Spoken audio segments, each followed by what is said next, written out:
බුදු බණ පද සවන වැකේ බුදු ගුණ පමණක් සිතට නැගී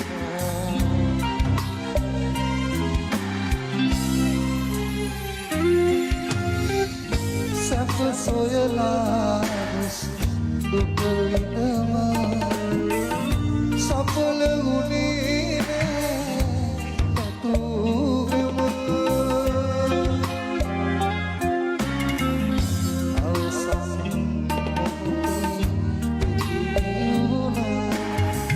කල හොඳ නොහොඳයි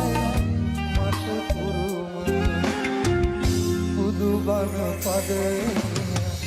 සවන වැකේ බුදු ගුණ පමණක්